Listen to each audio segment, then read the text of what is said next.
Hello guys, welcome back to my channel creative story में आपका स्वागत है। गाइस, अगर आपको मेरी स्टोरी पसंद आती है तो please like share and comment करके ज़रूर बताइए कि आपको मेरी स्टोरी कैसे लग रही है।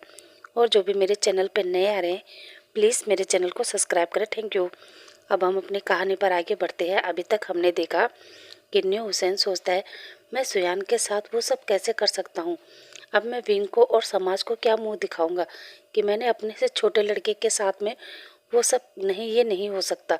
मैं ये कैसे कर सकता हूँ। अब हम सीन कट के लैंड मेंशन का सीन देखते हैं जहाँ सभी ब्रेकफास्ट टेबल पर बैठे थे और यांगली सबको ब्रेकफास्ट सर्व कर रही थी।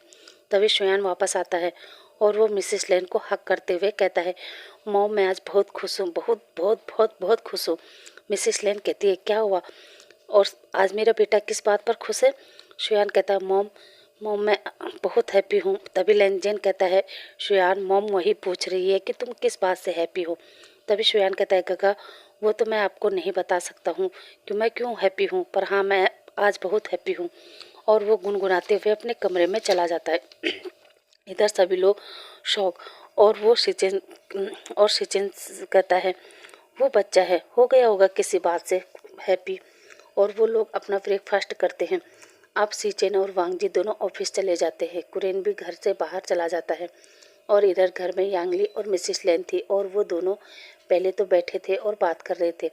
तभी यांगली का फ़ोन रिंग होता है और वो अपना फ़ोन देखती है तो उसमें चेन का कॉल था जो यांगली से कहता है, सीजे मैंने आपके लिए एक वीडियो भेजी है, प्लीज़ एक बार उसे देखिए। यांगली कहती है, वीडियो? कैसी वीडियो? चेन कहता है, आप देखिए तो सही, आपको सब पता चल जाएगा। यांगली उस वीडियो को देखने लगती है जिसकी आवाज़ मिसिस लेन उर्फ कांसा सेरेन सुन रही थी। उसे नहीं पता था कि यांगली कौन सा वीडियो देख रही है, मगर जैसे ही उस वीडियो में वेन जूलियो की आवाज़ आने लगती है वैसे ही मिसिस लेन को लगता है कि जैसे वो वेन रुआन की आवाज़ है और वो सुनती जा रही थी। जो भी वेन जूलियो कहे जा रहा था वो वही वीडियो थी जो उसने लेंजन के सामने कन्विंस किया था कि उसी ने इस मेडिसिन के लिए अपने भाई वेन जूलियो को मारा था। साथ ही उसने जियान फेमियान और बी चांसे को बारे में बता रहा था कि इन सबको मैंने मारा है। वी चांसे का नाम सुनकर अचानक मिसिस लेन के सिर में दर्द होने लगता है और वो यांगली के पास आ जाती है। और जैसे ही यांगली के पास आती है वो यांगली के हाथ से फ़ोन लेकर वेन जूलियो का फेस देखती है। तभी उसके सर में और तेज़ दर्द होता है और उसको आंखों के सामने विंग के वो 5वें बर्थडे वाला सारा फ्लैशबैक आता है जहां वो देखती है कि उसको और वी चांसे को वेन रुआन ने किसी के साथ मिलकर पकड़ा हुआ है। वेन रुआन ने उसके साथ रेप किया और फिर वो पानी में कूद गई थी। उसे ये सब याद आता है और वो एकदम से ज़मीन पर गिर जाती है जो देखकर यांगली कहती है, मोम, और वो मोम मोम चिल्लाने लगती है। साथ ही वो शुयान को भी आवाज़ देती है। और अब हम सीन कट करके सीधा हॉस्पिटल का सीन देखते हैं जहां शुयान और यांगली मैडम लेन को आईसीयू में भेज देते हैं। इधर लेंजन, सीचेन, कुरेन, यहाँ तक बीइंग, न्यूसेन, मैडम यू और चेन सभी हॉस्पिटल पहुंच जाते हैं जहां सीचेन यांगली से पूछता है कि ये सब कैसे हुआ। यांगली सीचेन और लेंजन को बताती है कि चेन ने मुझे वीडियो भेजा था और वो वीडियो देखते देखते मोम अचानक गिर गई। सीचेन कहता है, वीडियो? कैसी वीडियो? और यांगली उन्हें वो वीडियो दिखाती है जहाँ सब सीचेन, लेंजन, बीइंग, न्यूसेन, कुरेन, मैडम यू वो सब वीडियो देखते हैं। मैडम यू विंग से कहती है, विंग ये सब क्या है और वेन जूलियो ने तुम्हें किडनैप किया था। कुरेन भी कहता है, लेंजन ये सब क्या है, तुम वेन जूलियो के घर पर क्या कर रहे थे और ये क्या तुम माफिया हो। मैडम यू भी विंग से कहती है, विंग तुम भी चोर हो, आखिर ये सब क्या चल रहा है, कोई हमें बताएगा। लेंजन कहता है, आंट यू, अंकल हम आपको सब बताते हैं, पर पहले चैन ये बताओ तुम्हारे पास ये वीडियो कहाँ से आई। चैन कहता है, लेंजन मॉम मैं बहुत पहले से डैड के कातिल को ढूंढ रहा था। मैडम यू कहती है, क्या कातिल? चैन कहता है, हाँ मॉम, क्योंकि जब भी हमने आपसे पूछा कि डैड कहाँ है आपने हमेशा एक ही जवाब दिया कि तुम्हारे डैड एक कार एक्सीडेंट में मर चुके हैं।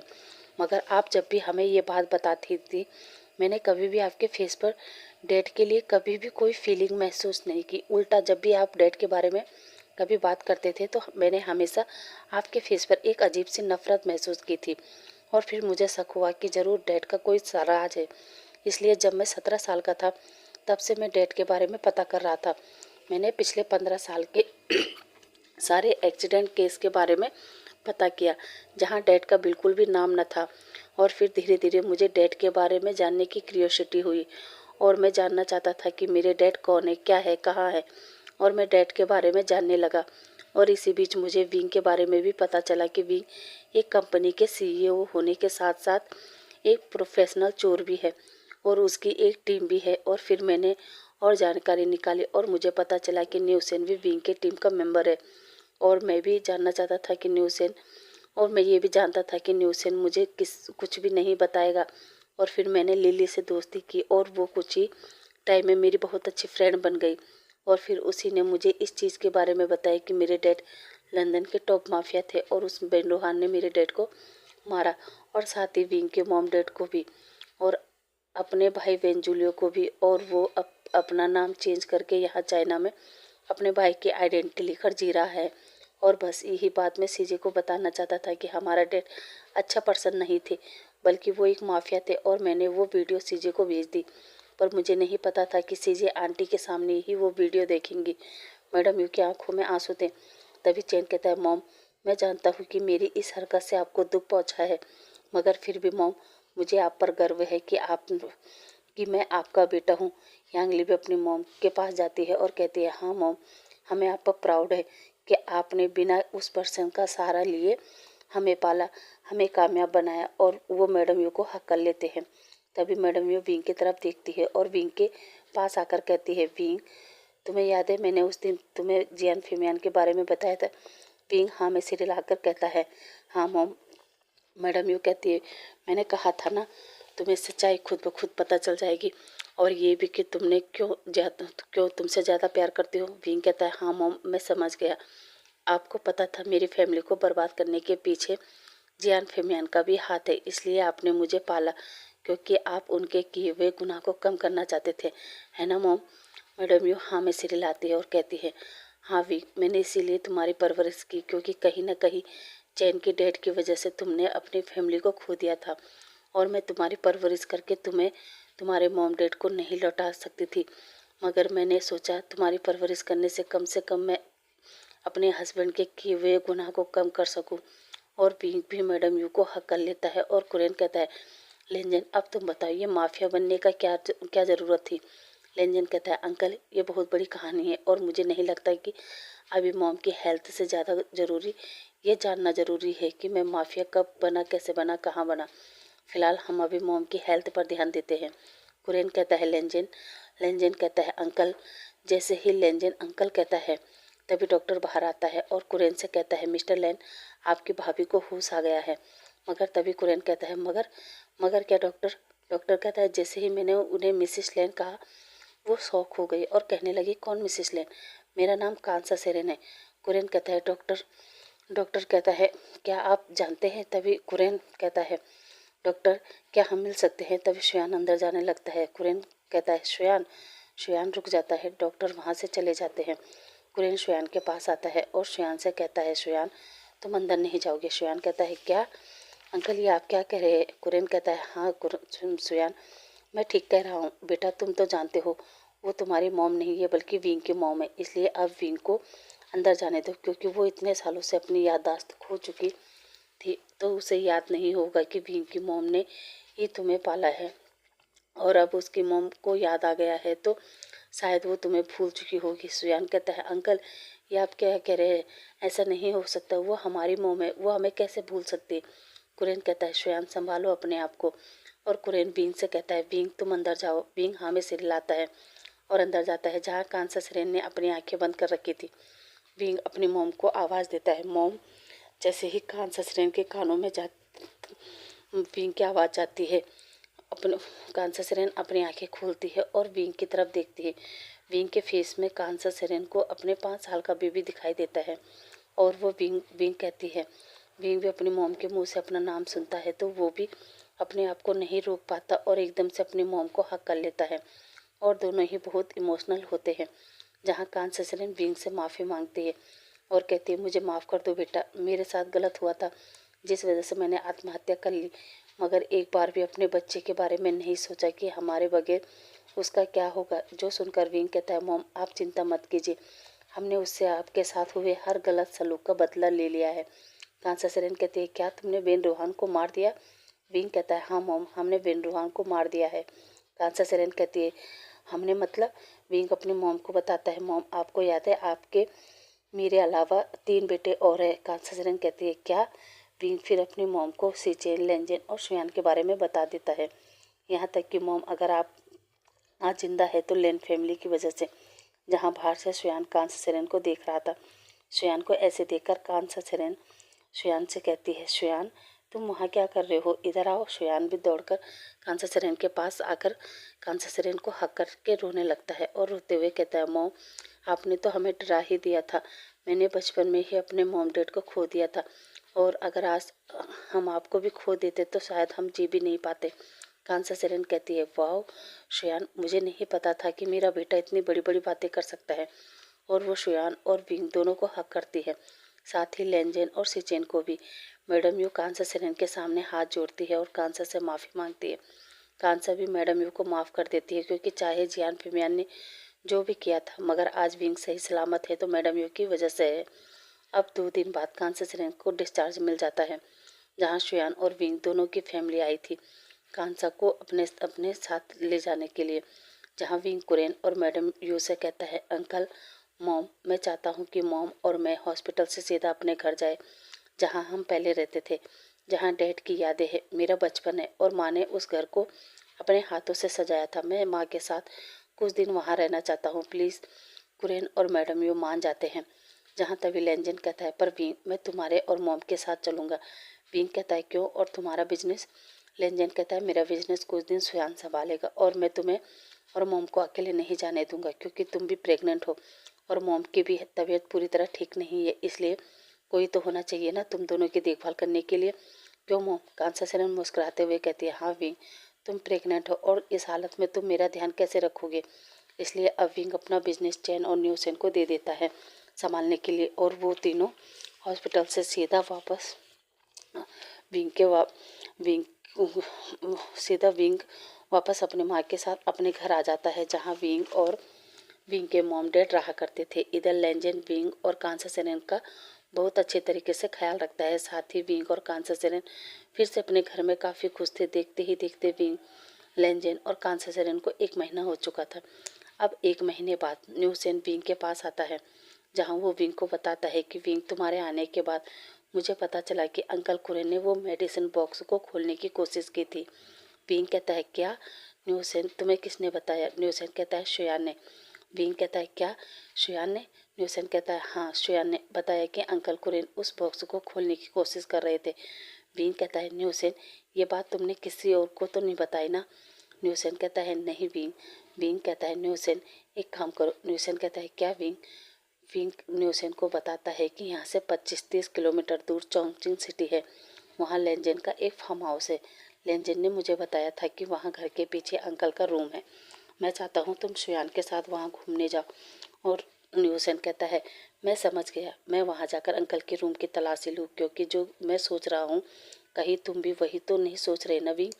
विंग कहता है हाँ न्यूसेन मुझे लग रहा है वो असली मास्टरमाइंड और कोई नहीं बल्कि अंकल हो सकते हैं, मगर ये साबित करने के लिए हमें सबूत की ज़रूरत पड़ेगी। न्यूसेन कहता है ओके फिर मैं जल्दी से वहाँ जाने का प्लान बनाता हूँ। विंग कहता है ठीक है और जैसे ही तुम्हें कुछ सबूत मिलता है तुम मुझे कॉल करना, मैं सारे फैमिली मेम्बर को लेकर वहाँ पहुँच जाऊँगा। और वैसे भी 1 महीने बाद मेरी डिलीवरी होने वाली है, तो जैसे ही बेबी हो जाएगा मैं अंकल से कहूँगा कि मुझे बेबी का फंक्शन फार्म हाउस में करवाना है। अगर अंकल मान जाते हैं तो ठीक है और उसी दिन हम अंकल का पर्दाफाश करेंगे क्योंकि बीजिंग में तो अंकल के और भी आदमी होंगे। हम लैन मेंशन में अंकल का पर्दाफाश नहीं कर सकते क्योंकि वहाँ अंकल का कनेक्शन होगा और फार्म हाउस में फैमिली के सामने पर्दाफाश करेंगे तो अंकल कुछ नहीं कर पाएंगे क्योंकि अंकल को शक ही नहीं होगा कि हम फार्म हाउस में पार्टी करने नहीं बल्कि अंकल का सबके सामने वो अच्छाई का नकाब उतारने जा रहे हैं। न्यूसेन कहता है ओके विंग ठीक है अब मैं निकलता हूँ। विंग कहता है आज यहीं रुक जाओ, कल साथ ही चलते हैं। न्यूसेन मान जाता है। अब हम नाइट में देखते हैं, जहाँ कांसा सेरेन, न्यूसेन और विंग तीनों बैठकर बात कर रहे थे और बेचारा हमारा लेंजेन डिनर तैयार कर रहा था। अब लेंजेन डिनर तैयार करता है और डिनर टेबल पर लगाता है और फिर विंग के पास आता है और विंग से कहता है विंग मॉम चलो डिनर तैयार है। कांसा सेरेन हाँ में सिर हिलाती है और वो लोग वहाँ से उठते हैं, जहाँ न्यूसेन विंग का हाथ देता है उसको उठने के लिए। तभी लेंजन देखता है कि न्यूसेन विंग का हाथ पकड़ने वाला है। तभी लेंजन न्यूसेन से कहता है, न्यूसेन तुम मॉम को हाथ दो क्योंकि विंग के लिए मैं हूँ। ये सुनकर तो विंग, न्यूसेन, यहाँ तक कि कांसा सिरेन भी शॉक हो जाती है और लेंजन जल्दी से विंग का हाथ पकड़ता है और उसको आराम से डिनर टेबल पर ले जाता है। अब वो लोग अच्छे से डिनर करते हैं और अब कांसा सिरेन और न्यूसेन एक कमरे में सो जाते हैं। वहीं लेंजन विंग को भी आराम से बेड पर बिठा देता है और खुद शावर लेने चला जाता है, जहाँ विंग बेड पर बैठकर कल कुरैन के बारे में सोच रहा था। तभी लेंजन वॉशरूम से बाहर आता है और वो अपनी वेस्ट पर टॉवल लपेटकर आया था। वो विंग को देखता है और विंग से कहता है, विंग क्या सोच रहे हो। विंग लेंजन की तरफ देखता है और वो लेंजन को देखने लगता है, जहाँ लेंजन कहता है, विंग क्या हुआ। विंग लेंजन को लस्ट भरी नज़रों से देखने लगता है और कहता है, कुछ नहीं। मगर लेंजन समझ जाता है और वो विंग के पास आता है और कहता है, कुछ नहीं। विंग कहता है, हाँ कुछ नहीं। लेंजन कहता है, अच्छा फिर तुम मुझे इस तरह क्यों देख रहे हो। अब विंग अपनी नज़रें झुका लेता है मगर उसके ईयर रेड हो चुके थे। लेंजन एकदम से विंग के पास आता है और विंग के पास बैठ जाता है और विंग जब ऊपर नज़र उठाकर देखता है तो वो बस लेंजन की अपर नेकेड बॉडी को देखकर अपना सलाइवा गटकने लगता है। तभी लेंजन कहता है, विंग क्या हुआ, बताओ क्या सोच रहे हो। विंग कुछ कहता उससे पहले लेंजन ने अपनी टी शर्ट पहन ली। विंग तो मुंह खोल के कहता है, हाँ ये इसने क्या किया। अब विंग कुछ नहीं कहता और लेंजन भी विंग के पास बेड में घुस जाता है और लेंजन अपने सामने वाली टेबल लैंप को बंद करता है और विंग से कहता है, विंग तुम भी लाइट ऑफ कर दो और सो जाओ। विंग तो हैरानी से लेंजन की तरफ देखता है और सोचता है, लेंजन को क्या मुझ पे अब कोई इंटरेस्ट नहीं है क्या। पहले तो जब भी लेंजन को मौका मिलता था वो मुझे हक करता था, किस करता था और वो सब भी, मगर अब तो लेंजन केवल मेरे साथ उठता है बैठता है बस। क्या अब लेंजन का मुझ में इंटरेस्ट खत्म हो गया। वो यही सब सोच रहा था। तभी लेंजन कहता है, विंग क्या हुआ, लाइट ऑफ कर दो, मुझे नींद आ रही है। मगर विंग लेंजन की बात नहीं सुनता।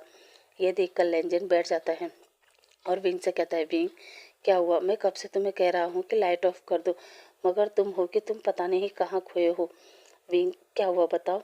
विंग के आंखों में आंसू थे। वो लेंजन से कहता है, लेंजन तुम अब मुझसे प्यार नहीं करते हो ना।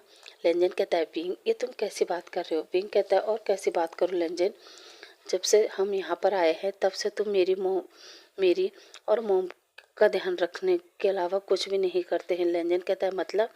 विंग कहता है, मतलब लेंजन तुम मेरे और मोम की हर चीज़ का ख्याल रखते हो, कब हम लोगों को क्या खाना है, कब क्या चाहिए, वो सब। मगर लेंजन मुझे तुम भी चाहिए, मैं चाहता हूँ तुम मुझे हक करो, किस करो, वो सब भी। लेंजन कहता है, क्या विंग तुम इस वजह से परेशान हो। विंग कहता है, और नहीं तो क्या। लेंजन जब से हम यहाँ आए हैं तब से ना तो तुमने मुझे सही से हक किया है और ना ही कि बस दूर से ही मुझे गुड मॉर्निंग गुड नाइट कहते हो बस। लेंजन विंग के पास खिसकता है और विंग को अपने बाहों में लेता है और कहता है, विंग ऐसा कुछ नहीं है, तुम्हें पता है मुझे भी अपने आप को रोकना मुश्किल है, मगर मैं तुम्हें और बेबी को हर्ट नहीं करना चाहता था, इसलिए मैं आजकल तुम्हारे करीब नहीं आ रहा था।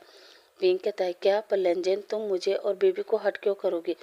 लेंजन कहता है, वो इसलिए विंग, तुम तो जानते हो कि मैं जब भी तुम्हारे पास आता हूँ तो मैं बहुत ज़्यादा एक्साइट हो जाता हूँ और ज़्यादा एक्साइट में अगर तुम्हें या फिर बेबी को हर्ट हो जाएगा तो विंग कहता है, ओ इसलिए तुम मेरे पास नहीं आ रहे थे।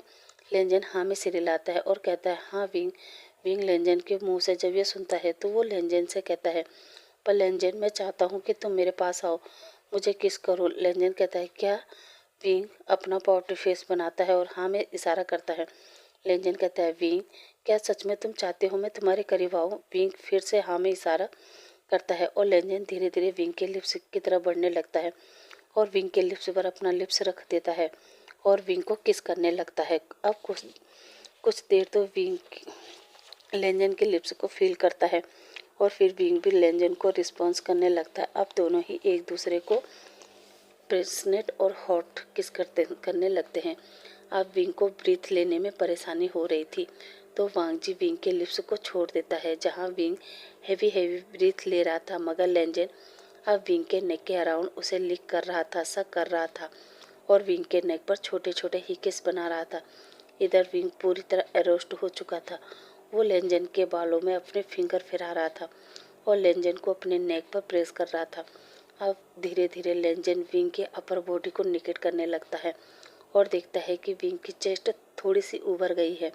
ये देखकर लेंजन एकदम विंग की चेस्ट को स्लिक सा करने लगता है। विंग लेंजन को फील करते हुए हल्की हल्की सी मॉर्निंग कर रहा था। विंग की मॉर्निंग की आवाज़ सुनकर लेंजन खुद पर कंट्रोल नहीं कर पा रहा था, मगर वो विंग के साथ इंटीमेट नहीं होना चाहता था, मगर विंग को फुल प्लेजर देना चाहता था। इसलिए वो विंग को और ज़्यादा प्यार करने लगा। उसके बॉडी पर हर जगह उसे लिक सा कर रहा था। अब धीरे धीरे लेंजन विंग के लोअर एरिया को पकड़ता है और उसे टच करता है और फिर तुरंत उसे अपने माउथ में ले लेता है और उसे अच्छे से लिक सा करने लगता है। विंग तो अब लेंजन को पूरी तरह फील कर रहा था और मौन कर रहा था। लेंजन भी विंग के प्राइवेट पार्ट को अपने माउथ में इन आउट कर रहा था। कुछ ही देर बाद विंग रिलीज हो जाता है और विंग अपनी आंखें बंद करके हैवी हैवी ब्रीथ ले रहा था। लेंजन ये देखकर मुस्कुराता है और फिर वॉशरूम में जाता है और गीला टॉवल लेकर आता है और विंग को अच्छे से क्लीन करने के बाद विंग के फोरहेड पर किस करता है और उसे अच्छे से ब्लैंकेट उड़ाकर वॉशरूम में चला जाता है, जहां लेंजन अब अपने आप को टच कर रहा था, क्योंकि विंग को प्लेजर देने के चक्कर में लेंजन का प्राइवेट पार्ट बहुत हॉट हो चुका था और अब वो वॉशरूम में जाकर खुद को शांत कर रहा था। मगर लेंजन अकेले अपने आप को शांत नहीं कर पाता और वो जोर जोर से मॉर्निंग कर रहा था। लेंजन की ऐसी आवाज़ जब विंग के कानों में जाती है तो वो बेड से उठता है